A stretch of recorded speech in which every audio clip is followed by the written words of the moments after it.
5 साल में ठोस ईंधन वाला मिसाइल बनाया है इंडियंस ने, उसको अब्दुल कलाम की कितनी सताइश की जाती है। तो वो तो पाकिस्तान भी ख्वाब भी नहीं देख सकता। देखिए इंडियन साइंसदानों ने बहुत काम किया। इंडिया के पास वो असला भी है, पाकिस्तान के पास नहीं है। इंडियन मिसाइल उससे बेहतर है।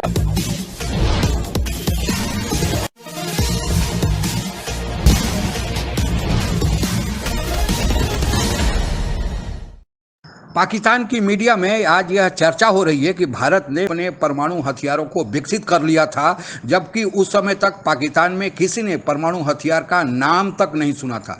भारत रक्षा के क्षेत्र में आज इतना आगे बढ़ गया है कि पाकिस्तान के लिए भारत का मुकाबला करना मुश्किल ही नहीं, नामुमकिन सा हो रहा है। और ऊपर से अमेरिका भारत को मदद भी कर रहा है। पाकिस्तान की मीडिया में इस कबूलनामे की कहानी आइए सुनते हैं पाक मीडिया की ही जुबानी। असलियत की बात आपने की थी हारून साहब, पाकिस्तान की दिफाई सूरत हाल क्या है इस वक्त, हालिया सूरत हाल क्या है? पाकिस्तान को तो हमेशा अल्लाह ने बचाया ऐसी सिचुएशन पैदा हुई। बिल्कुल बिल्कुल। 5 साल में ठोस ईंधन वाला मिसाइल बनाया है इंडियंस ने, उसको अब्दुल कलाम की कितनी सताइश की जाती है। मुझे याद है कि जनरल काकड़ गए, जनरल समर अपना डॉक्टर समर मुबारकबंद के बाद, और उन्होंने कहा कि आपको बनाने चाहिए उसको। तो उन्होंने कहा मैं तो नेकेड आई से कभी देखा ही नहीं, मिसाइल ही नहीं देखा। उन्होंने कहा मगर आपकी टीम बहुत अच्छी है। तो वो तो पाकिस्तान भी ख्वाब भी नहीं देख सकता। देखिए इंडियन साइंसदानों ने बहुत काम किया। उनको एक वाक़या याद है, नवाज शरीफ ने एटमी धमाका किया था, भाई भुट्टो ने उसको शुरू किया, ज़िया-उल हक ने उसको अंजाम तक पहुँचा। एनी हो, हमारा इन्हिसार है चीन पे जी, और हमने मज़ीद मिसाइल हासिल किए अभी चीन से, और हमने तैयारे जो हैं उनकी तादाद बढ़ाई है। F-17 थंडर जो हमारे तैयार हैं। तो मेरा ख्याल है किसी बड़ी जंग का ख़तरा तो नहीं है। लेकिन इस सिचुएशन आपने ये नोट किया होगा, फिर उन्हें मालूम है पाकिस्तान के पास क्या है। इंडिया के पास वो असला भी है, पाकिस्तान के पास नहीं है। इंडियन मिसाइल उससे बेहतर है। और बांग्लादेश की तरह तो नहीं है कि एक ही कौम हो, एक ही नस्ल हो, और न इंडिया की तरह है कि जो एक कदीम कौम हो। नई कौमों में ये मसाइल तो होते हैं। उसने कहा था अगर तो हमने एटमी प्रोग्राम की हिफाजत कर ली और डटे रहे और अमेरिकी दबाव का मुकाबला किया, सही, तो हम एक अजीम कुव्वत बन के वरना से कमर भूटान बन जाएंगे।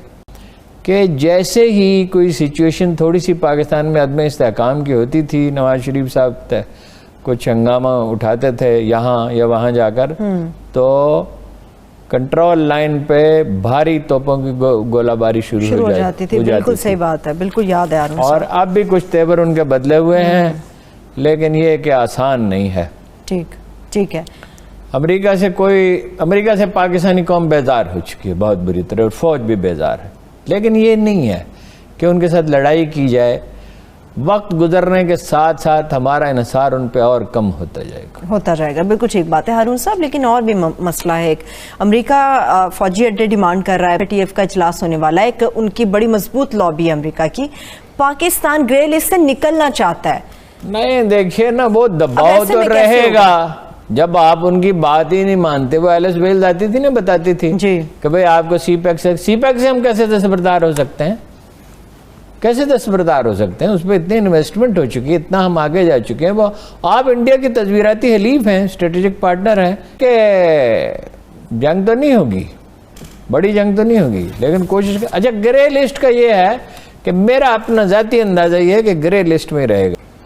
तो ये कोशिशें जो हैं ये जारी हैं मसलसल। अब देखिए ना, इसलिए कि तेवर बदले हुए हैं। डिप्लॉयमेंट की है आज़ाद कश्मीर के बॉर्डर पर 8,000 बंकर बनाए हैं, 8,000 बंकर बनाए हैं, आर्मी मूव की है। उधर बिपिन रावत ने कहा है कि ख़तरा बड़ा चीन है, और हमारी पूरी कोशिश है कि किसी तरह डिसएंगेजमेंट हो, फौजें एक दूसरे से फासले पर हो, मफाहमत हो जाए, अंडरस्टैंडिंग हो जाए। बड़ा ख़तरा वो है। तो वो उसके ज़रिए भारतीय निज़ाम को मुअत्तल कर सकता है। उन्होंने कई दफ़ा बाद जगह पर तजर्बे किए हैं उसके। तो उनसे खौदा पाकिस्तान के बारे में कहा कि पाकिस्तान एक बदमाश मुल्क है। इससे खौफ झलकता है। मतलब हमने कौन सी जंग इनिशिएट की, आपने हमारा मुल्क दो लख्त कर दिया, कश्मीर पे कब्जा किए रखा। हमने तो हमेशा अमन की बात की। तो यहाँ किसी से मुहिम जोई के बाद वाक़यात हुए तो हैं, लेकिन इस वक्त इंडिया में जो है मुद्दतों से, कई अशरों से जंगी माहौल है जो उन्होंने खुद पैदा किया उनकी लीडरशिप ने। अपने तो हिंदुत्व का नारा है कुरैशी साहब ने क्या कहा था 370, उनका दाखिली मसला है, दाखिली मसला। You imagine it. ये ख्याल जो है इसको फरोग तो देने की कोशिश की गई, मगर बहुत जल्द ये भी कहा गया कि भाई कपास और चीनी दराम, यानी तालिबान की आप हमायत करते रहे। अशरफ गनी जो है और उसके बदरा गंदी गालियाँ देते हैं आपको, और वहाँ से तकरीबकारी होती है। रा और खाद मिल के जो उनकी इंटेलिजेंस एजेंसी है उसके पर्शियन है मेरे ख्याल खिदमत इत्तलात दौलती है खाद, वो NDS वैसे उसे कहते हैं। याद आ गई कि मरियम नवाज ने कहा अमंग ऑल द पीपल, जो इंडिया के खिलाफ कभी बात ही नहीं करती, अमेरिका के खिलाफ कभी बात ही नहीं करती, उसने कहा अमेरिका से क्या साज़बात हुई है? अभी वो तो मिला ही नहीं, उसमें बात ही नहीं, साज़बात क्या हुई है? ठीक है, इससे आप अंदाजा लगाएं रद्द-ए-अमल कितना सीधे। भारत और पाकिस्तान के परमाणु बमों के इतिहास पर अगर नज़र डाली जाए तो भारत ने अपना पहला परमाणु बम परीक्षण 1974 में 18 मई को किया था, जब उस समय हमारे देश की प्रधानमंत्री श्रीमती इंदिरा गांधी थी।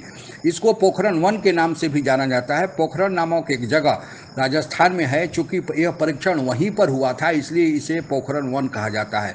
इसके बाद दूसरा परीक्षण पोखरण 2 जिसे कहा जाता है 11 मई से लेकर 13 मई तक 1998 में हुआ था, जब उस समय हमारे देश के प्रधानमंत्री अटल बिहारी वाजपेयी थे, और यह 2 दिनों के भीतर 5 परमाणु बमों को लगातार परीक्षण किया गया था। आज हमारे दोनों नेता हमारे देश में नहीं है, स्वर्गवासी हो चुके हैं, लेकिन फिर भी यह देश उनको बहुत आदर से याद करता है, क्योंकि अंतर्राष्ट्रीय दबावों के बावजूद इन लोगों ने इस परीक्षण की मंजूरी दी थी। पहले परीक्षण में डॉक्टर होमी जहांगीर भाभा का बहुत बड़ा योगदान था। उनके नाम से आज भाभा एटॉमिक रिसर्च सेंटर, जिसे बार्क कहा जाता है, बम्बई में स्थित है। और दूसरे परीक्षण में डॉक्टर अब्दुल कलाम आज़ाद, जिन्हें मिसाइल मैन भी कहा जाता है और जो बाद में हमारे देश के राष्ट्रपति भी बने, उनका अग्रणी भूमिका थी। ये दोनों हमारे बीच में आज नहीं है, पर देश इनका ऋणी है। दूसरी तरफ पाकिस्तान में पहला परमाणु परीक्षण हमारे पोखरण 2 के बाद प्रक्रिया स्वरूप 28 मई 1998 को हुआ था। इस कार्यक्रम की शुरुआत करने वाले पाकिस्तान के राष्ट्रपति जुल्फिकार अली भुट्टो थे, जिन्हें पाकिस्तान में फांसी दे दिया गया। इसको मंजूरी देने वाले, यानी जिन्होंने परीक्षण की मंजूरी दिया था, वे थे नवाज शरीफ, जो आज निर्वासित जिंदगी इंग्लैंड में गुजार रहे हैं। और इस कार्यक्रम में जो वैज्ञानिक अब्दुल कादिर खान ने अग्रगणी भूमिका निभाई थी, वो आज देश निकाला है, और उन पर पाकिस्तान में नज़रबंद करके केस भी चलाया गया था, क्योंकि उन्होंने कहा था कि वे चोरी से नॉर्थ कोरिया को अपना परमाणु कार्यक्रम बेचे हैं। अब्दुल कादिर का जहां तक सवाल है, उनका जन्म भारत में ही हुआ था, और वे पाकिस्तान के फादर ऑफ द मिसाइल या father of the atom bomb कहे जाते हैं।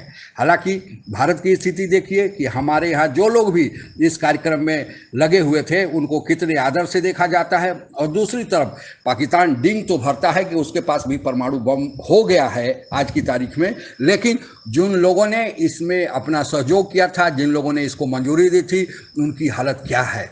भारत 1974 में कर लिया था और पाकिस्तान 1998 में किया। इसीलिए इस चर्चा में यह स्वीकार किया जा रहा है कि भारत ने जब परीक्षण किया और उसके बाद जो आगे की प्रगति की, उस समय पाकिस्तान में इसका कोई नामो निशान ही नहीं था। आज के लिए बस इतना ही। आप अगर हमसे जुड़ा रहना चाहते हैं तो कृपया मेरे चैनल को सब्सक्राइब करें तथा बेल आइकन भी दबा दें, ताकि नई वीडियो की जानकारी तुरंत आप तक पहुंच जाए। धन्यवाद। जय हिंद।